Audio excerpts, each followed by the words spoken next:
तो रो धोकर घर आ गया। पूरा दिन ऐसे ही गमज़दा और सोचों में बीत गया। रात की तारीकी फैलते ही मैं छत पर चला गया। एक चारपाई पर लेट गया। वजूद में जान न थी। चारपाई पर लेटते ही बुजुर्ग का चेहरा नज़रों के सामने घूमने लगा तो आसपास इर्द गिर्द से खौफ आने लगा। यूं लगने लगा जैसे अभी बुजुर्ग मेरी मौत का परवाना मेरे हाथ में थमा देंगे। मुझे सोते हुए महसूस हुआ कि जैसे छत पर कोई चहलकदमी कर रहा हो। कदमों की आहट बिल्कुल बुजुर्ग की तरह थी। मैं उनके कदमों की आहट से बखूबी वाकिफ था। उनके चलने का अंदाज ही ऐसा था कि उनका हर कदम यूं महसूस होता जैसे दिल पर पड़ता हो। मैं कदमों की चापें सुनकर बड़बड़ाकर उठ बैठा। छत बिल्कुल खाली थी। नीचे सहन में सभी लोग सो रहे थे। मुझे बुजुर्ग का वजूद दिखाई न दिया। रात ऐसे ही खौफ में बीत गई। सुबह हुई तो शुक्र अदा किया। अब मुझे रात की तारीकियों से खौफ आने लगा था। दिन के वक्त भी अकेले में खौफ आने लगा था। यूं लगता था जैसे मौत मेरे ताक़ुब में हो और मैं उनसे भागना चाहता हूँ। मैं जितने दिन गांव में रहा ऐसी ही कैफियत से दो चार रहा। उसके बाद दोबारा शहर आ गया।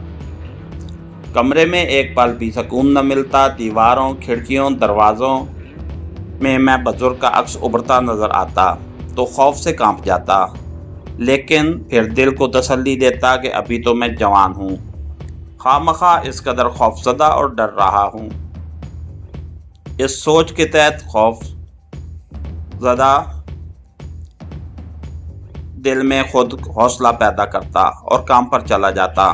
कब्रिस्तान से बाहर ही खड़े होकर तमाम कब्रिस्तान का जायज़ा लिया कि बुजुर्ग तो नहीं हैं। उसके बाद आपने काम पर बैठ गया। औजार का थैला मखसूस जगह से निकाला, उसे खोला और सामान बाहर निकालने लगा तो मेरा हाथ कागज़ों से टकराया। दिल को एक झटका लगा। पूरा वजूद लर्जा, लेकिन जब हाथ बाहर निकाला तो हाथ में नोट थे, बिल्कुल नए नोट। बुजुर्ग की बात मुझे याद आ गई। तुम नाम लिखो, पैसे यहाँ मिल जाएंगे। कई लम्हात तक मैं इन नोटों को देखता रहा। उसके बाद अपने बाप के नाम का कुतबा बनाने लगा। अजान की आवाज़ सुनाई दी तो कदम खुद ब खुद मस्जिद की जानिब उठने लगे। नमाज अदा की और नए नए तमाम नोट मस्जिद के गले में डाल दिए। इस वाक़े के बाद मेरे लब्बों से मुस्कुराहट ख़त्म हो गई। दुनिया की रौनकों को भूलता चला गया। नमाज़ों में दिलचस्पी लेने लगा। फिल्में, गाने, सभी कुछ छोड़ दिया। चंद दिन ऐसे ही गुजर गए कि एक रात फिर बुजुर्ग कब्रिस्तान के एक गोशे से चलते हुए मेरे करीब आ गए। उन्हें एकदम अपने सामने पाकर मेरे वजूद में एक सनसनी की लहर दौड़ने लगी। मेरा वजूद लर्जने और कांपने लगा। चलते चलते वो मेरे करीब आए। कांपती ज़बान में मैंने उन्हें सलाम किया। उन्होंने जवाब भी दिया। उसके बाद एक नाम मेरे हाथ में पकड़ा कर चल दिए। एक दफ़ा फिर मेरा दिल लर्जने लगा कि कहीं ये नाम मेरा या मेरे घर वालों का ना हो। उसे खोलने की हिम्मत न रही, लेकिन फिर हिम्मत करना पड़ी। नाम अनजान सा था, लेकिन मौत की तारीख 2 दिन के बाद की थी। दूसरे दिन बुजुर्ग के दिए हुए नाम का कुतबा तैयार करके एक जगह छुपा दिया ताकि देख सकूं कि इसमें कहाँ तक हकीकत है। 2 दिन गुजरने के बावजूद भी कोई जनाजा कब्रिस्तान में ना आया, लेकिन सोच आई कि यह नाम गलत दिया गया है। न जाने क्यों दिल को सुकून सा नसीब होने लगा था। मैंने महसूस किया कि बुजुर्ग की हर बात दुरुस्त नहीं है। अगर दुरुस्त होती तो कब्रिस्तान में जनाजा आता। मैं आज पुरसकून बैठा था। दिल की धड़कनें भी मामूल पर थीं और चेहरे पर मौत की वहशत भी न थी। लेकिन तीसरे दिन एक गांव से एक गाड़ी मेरे करीब आकर रुकी। उसमें एक निकाबपोश हसीना और एक पतलून में मलबूस क्लीन शेव आदमी था। वो चंद लम्हों तक आपस में बातें करते रहे। मेरी नज़रें उन पर ही थीं। आदमी ने जेब से पॉकेट डायरी निकाली, उस पर कुछ लिखा और गाड़ी का दरवाज़ा खोलकर मेरे पास आया और बोला, एक कुतबा आपने लिखना है और शाम तक मिल जाना चाहिए। मिल जाएगा, मैंने कहा तो उसने कागज़ मेरे हाथ में पकड़ा दिया। कागज़ हाथ में पकड़ते ही एक झटका मुझे लगा। जिस्म लर्जा। अगर हवास कायम न रखता तो हो सकता था कि कागज़ हाथ की गिरफ्त से निकलकर हवा के दोष पर उड़ जाता। कागज़ पर वही नाम तहरीर था, वही डेट तहरीर थी जो बुजुर्ग ने मुझसे लिखवाया था। आपका खुतबा तैयार है। मेरे इन अल्फाज से वो उछला जैसे उसे करंट सा लगा हो। वो क्या? वो खुद हवास बाख्ता होने वाले अंदाज में बोला तो मैंने झूठ का सहारा लिया कि कोई शख्स ये नाम देकर चला गया था। साथ ही वो सिल निकाली जिसे कि मैंने छुपा के रखी थी, उसके सामने कर दी।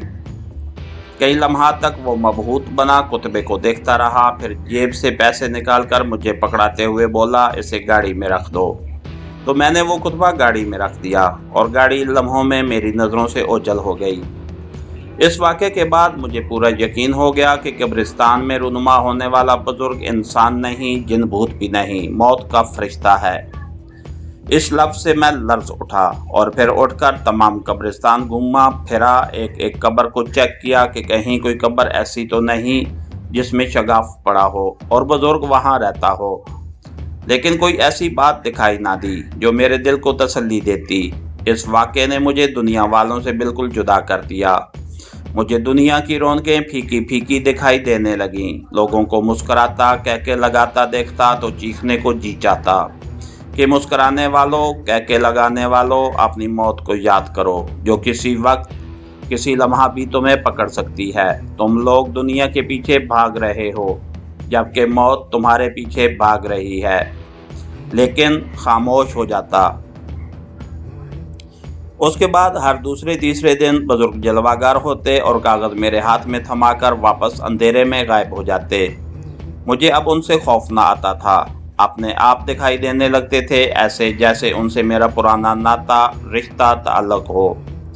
कई बार कोशिश की कि उनके बारे में मालूम करूं, लेकिन उन्होंने कभी मुझसे तवील बात न की। वक्त गुजरता गया। एक रात वो हस्बे मामूल आए और मेरे हाथ में कागज़ पकड़ा दिया। कागज़ हाथ में पकड़े हुए मैं उन्हें जाता देखता रहा। जब वो चले गए तो कागज़ खोला तो खुद को ज़मीन में धंसता महसूस किया, ऐसे जैसे ज़मीन फट रही हो, उसमें दरारें पड़ रही हों। इस कागज़ पर मेरा और मेरे वालिद का नाम था। कागज़ मेरे हाथ से गिरकर खिसकने लगा। मैं बुत बना उस कागज़ को देखता रहा, खुद को मुर्दों में शुमार करने लगा, ऐसे जैसे इस कब्रिस्तान में मेरी कब्र खोदी जा रही हो। एक मर्तबा फिर बुखार का जोर हुआ, जिस्म बोझल और बेजान हुआ। डॉक्टरों की दवाई के बावजूद भी मेरी तबीयत न संभली।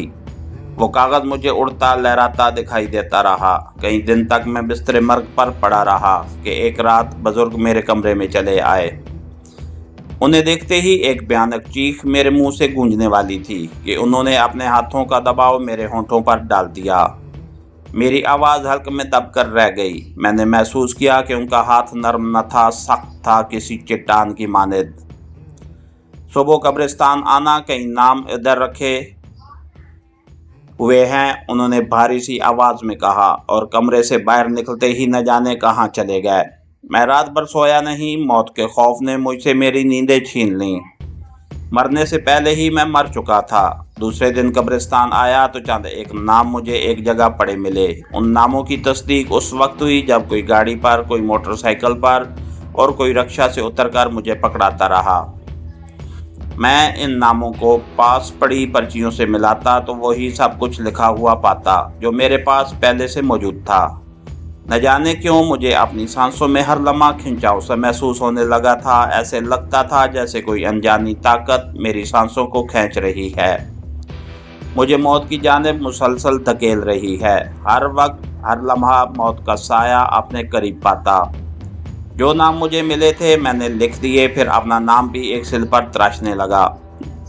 ये कोई नहीं जानता कि अपना नाम लिखते वक्त मेरी कैसी हालत थी, लेकिन एक तसल्ली थी कि मौत की डेट नहीं थी। उस पर सिर्फ मेरा और मेरे वालिद का नाम था। उस तसल्ली के तहत हाथ पांव चलते रहते थे। कुछ दिन गुजर गए कि बुजुर्ग मेरे पास आए। आज उनके हाथ में कोई कागज़ न था। मुझे लगता था कि वैसे ही चहलकदमी कर रहे थे। कई लम्हात तक तो मैं भी उन्हें देखता रहा। जब वो वापस मुड़ने लगे तो मैं भी उनके ताक़ुब में उनके पीछे चलने लगा। वो यकदम रुके। जो ही मुड़कर देखा तो मैं जैसे बेहोश सा हो गया। उनकी आंखों में ऐसी तपश थी कि जैसे बर्दाश्त करना मामूली काम न था। आज पहली मर्तबा उन्हें इस कदर गुस्से में देखा था। मुझे अपनी गलती का एहसास शिद्दत से हुआ कि मुझे उनका ताक़ुब नहीं करना चाहिए था। लेकिन दिमाग की सोच से मैंने होंठों को जुम्बश दी और बिखरे लफ्ज़ों से कहा, मेरी मौत की तारीख मुझे बता दें। एक करख्त आवाज़ मुझे सुनाई दी, मैं खुद लिख दूंगा। उसके बाद वो चल दिए और दूर अंधेरे में कहीं रोपोश हो गए। इसके साथ ही हमारी आज के एपिसोड का इख्तिताम हुआ। कहानीगार चैनल को लाइक कीजिए, सब्सक्राइब कीजिए और बेल आइकन को प्रेस कर दीजिए ताकि हर आने वाली नई वीडियो आप तक बर वक्त पहुँच सके। शुक्रिया।